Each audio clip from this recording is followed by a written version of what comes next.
Assalamualaikum warahmatullahi wabarakatuh. Ketemu lagi bersama saya, Kemas Dimansa. Kali ini saya akan membagikan tutorial atau cara registrasi penerimaan mahasiswa baru untuk jalur mandiri. Oke, sebelum jalur mandiri saya akan jelaskan sedikit tentang beberapa jalur. Oke, silahkan dibuka browsernya. Di sini saya gunakan Mozilla. Oke, kita buka. Kalau sudah, silakan ketikkan pmb.radenfata.ac.id. Nah, di sini ada informasi penerimaan jalur mahasiswa baru UIN Raden Fata untuk tahun 2020. Ada jalur SNMPTN, jalur undangan, kemudian jalur SPAN, jalur undangan juga, kemudian jalur SBMPTN, jalur tes, kemudian jalur UMPTKIN, itu jalur tes juga. Jadi beda SB sama UMPTKIN. SB itu adalah jalur tes untuk prodi-prodi umum seperti kimia, biologi, dan lain-lain. Nah, jalur UMPTKIN itu adalah untuk prodi-prodi keagamaan seperti pendidikan agama Islam, kemudian syariah, usuluddin, dan lain-lain. Nah, yang sekarang yang lagi buka itu adalah jalur mandiri. Oke, untuk jalur mandiri itu untuk semua prodi itu dibuka. Oke, untuk cara pendaftarannya kita tinggal klik. Oke, kita klik selengkapnya. Oke, kita akan diarahkan ke website jalur mandirinya, yaitu um-mandiri.radenfata.ac.id. Oke, kalau sudah, kemudian kita klik daftar. Oke, kalau sudah klik daftar, di sini kita tinggal milih mau sebagai S2, S3, atau S1. Oke, saya akan contohkan hanya salah satu saja, yaitu yang strata 1 atau yang S1. Oke, untuk yang S1, kalau kita pilih yang ini, tinggal kita klik. Oke, kalau sudah, kita akan diarahkan ke sini. Pastikan yang kita daftar itu sesuai ya, strata 1. Oke, kalau daftar strata 2, tinggal diklik yang strata 2. Nah, kalau sudah, kemudian isikan nama lengkap. Sini saya isikan nama lengkap. Oke, kemudian nomor handphone. Oke, kemudian email. Oke, ini email saya isikan. Ini email yang aktif ya, nanti biar bisa dikirim informasi jika ada informasi lebih lanjut mengenai jadwal dan lain-lain. Oke, kemudian tahun lulus itu misalnya 2019 atau 2020, jurusan IPA atau IPS. Oke, misal saya pilih di sini. Oke, untuk ini saya jelaskan dulu. Untuk jurusan IPA itu bisa memilih semua prodi. Untuk IPS dia hanya bisa memilih prodi yang IPS. Nah, oke, saya lanjutkan dulu. Kita pilih di sini, misalnya saya pilih IPA biar muncul semua prodi. Oke, tanggal lahir 2 bulan Oktober. Ini contoh ya. Oke, centang, kita baca. Oke, selesai. Kemudian kita klik daftar. Oke, kalau setelah klik daftar, itu akan muncul kode bayar. Nah, kode bayar ini yang kita gunakan ke bank untuk membayarnya. Oke, saya akan jelaskan sedikit di sini.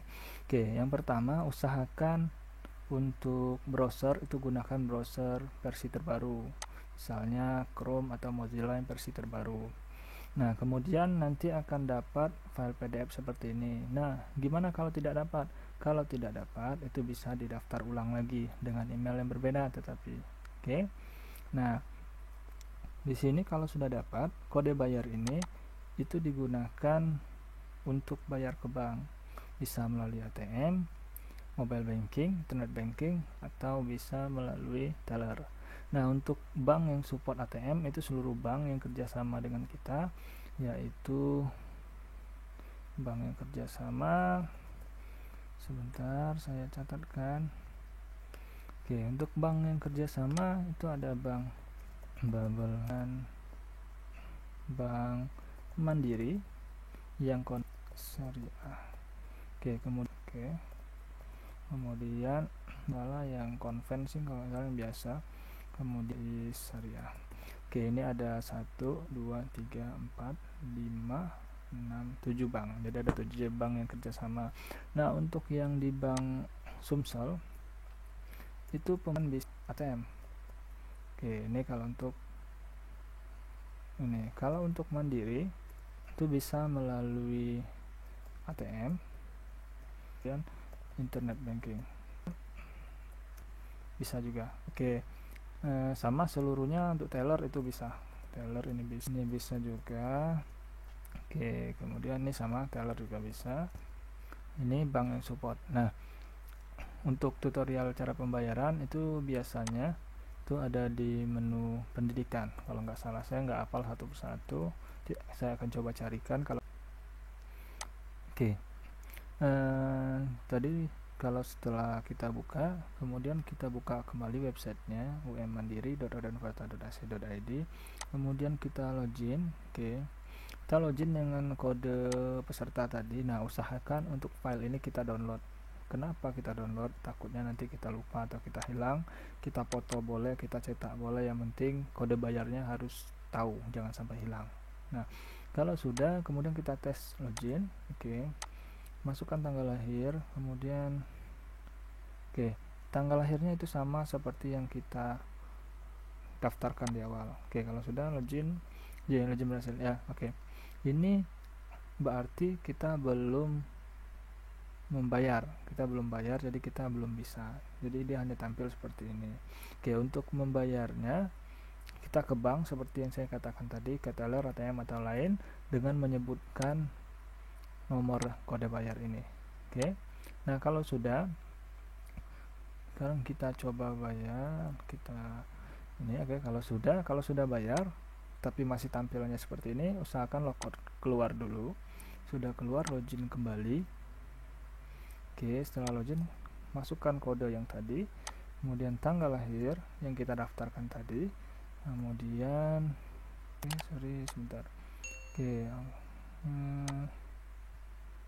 login mandiri benar. Oke.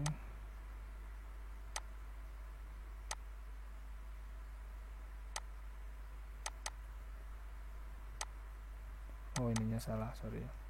Oke, kalau sudah berhasil, kalau sudah bayaran, dia akan mengarah ke bagian yang di sini. Ini adalah bagian pengisian biodata. Jadi biodata ini harus diisi dengan benar, jangan sampai keliru. Nah, terutama untuk NISN itu harus diisi dengan benar. Kenapa? Nanti berhubungan sama data yang kalian input di sini adalah data yang nanti akan diinput ke Forlabdikti. Nah, oke. Data bisa diganti ketika nanti sudah menjadi mahasiswa baru. Nah, tapi diusahakan di sini yang benar untuk verifikasi data dan berkasnya. Oke. Kemudian nomor KTP, oke, sini saya isi contoh. Ini ingat, ini contoh.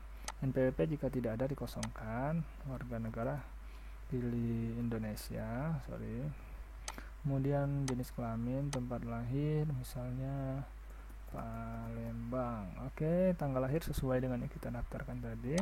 Alamat jalan bla bla bla bla, jalan ST Palembang misalnya. Oke, jalan apa? Kemudian RT 01 RW 01. Oke, kalau sudah lanjut. Oke. Nah, jika belum sempat, misalnya cuma bisa ngisi yang data yang ini dulu, yang lainnya masih dicari, tidak jadi masalah. Datanya tidak harus diisi sekaligus. Kalau untuk data yang ini boleh nanti misalnya sudah selesai, keluar dulu, tidak dapat datanya baru diisi lagi, bisa. Oke, ini untuk data yang ini. Nah, kemudian dusunnya saya buat Palembang, kemudian ini Islam, pilih tinggal, misalnya saya ngekos, alat transportasi ke kampus, kereta api atau ojek. Oke, provinsi Sumatera Selatan, misalnya Kabupaten Palembang, Kecamatan IB2, Kelurahan Ilir misalnya. Oke, kalau sudah kita lanjut lagi. Nah, jenis sekolah, ingat jangan salah dipilih jenis sekolah, karena jenis sekolah menentukan mata pelajaran yang akan diinput, nilai mata pelajaran yang akan diinput nanti.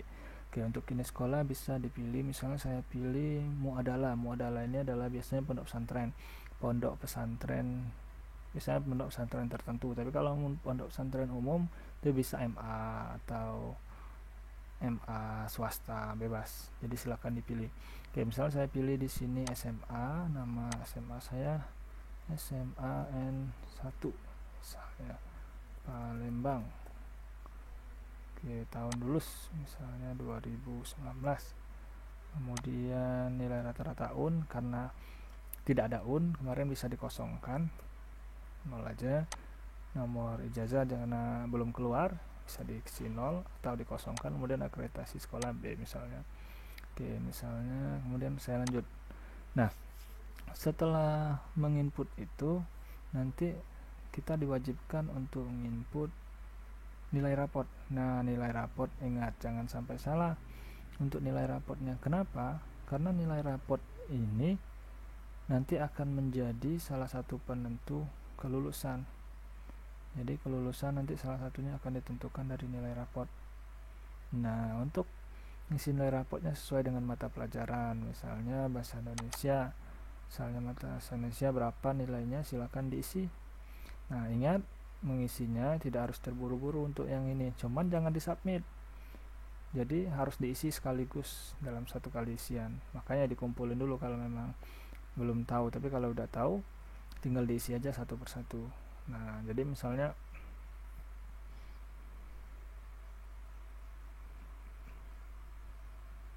misalnya saya isi bahasa Indonesia 60, misalnya bahasa Inggris berapa untuk semester satunya. Ini saya isi sama aja untuk contoh. Ini saya isi ini 8. Ingat jangan sampai salah nilai raportnya, dicek kembali, harus teliti karena salah satu penentuan kelulusan itu nilai raport. Oke,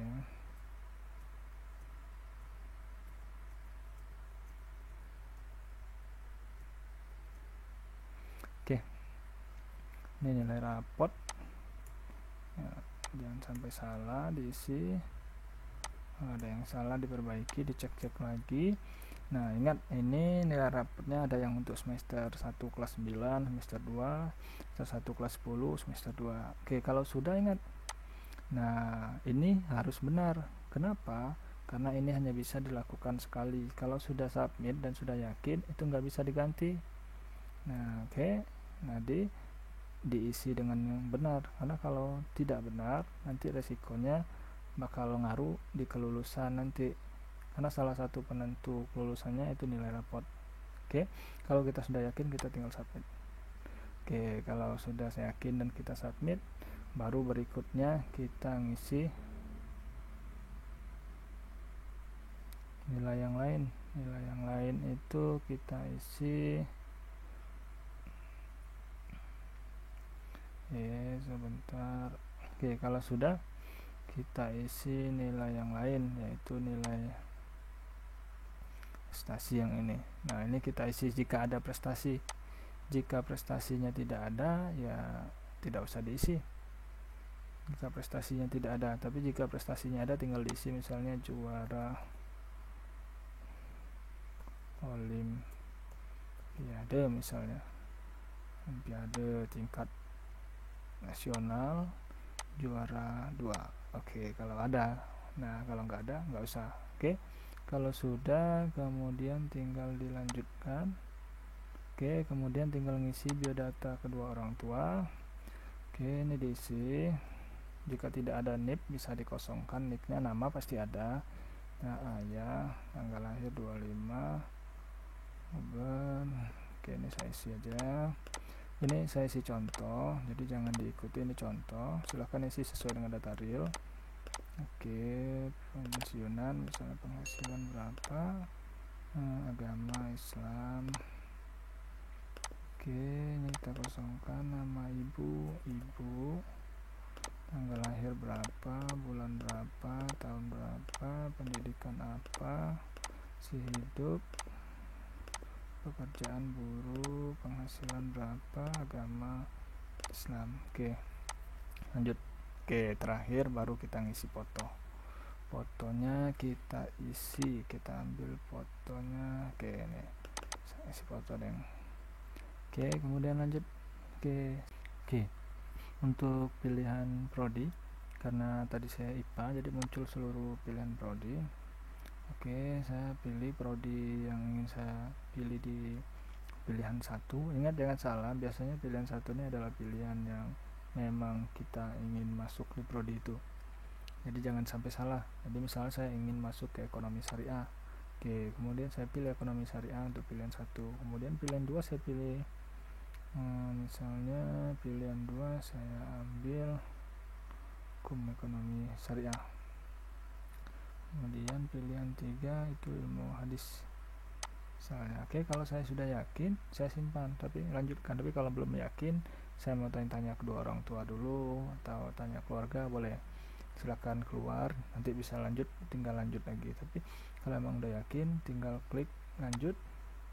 Oke, selesai. Oke, kalau selesai dia akan muncul halaman seperti ini. Nah, untuk unggah pas foto ini dilakukan ketika misal cetak kartu ujian fotonya nggak tampil, bisa diunggah ulang di sini. Tapi untuk cetak kartu ujian itu belum bisa dilakukan, karena untuk informasi lebih lanjut nanti akan diumumkan dari website dan akun-akun yang lain. Oke, sekian untuk petunjuk registrasinya. Jika ada pertanyaan nanti silahkan tanyakan di kolom komentar. Jangan lupa like, share, dan subscribe untuk dapat informasi-informasi tentang penerimaan mahasiswa barunya. Oke, sekian dari saya. Assalamualaikum warahmatullahi wabarakatuh.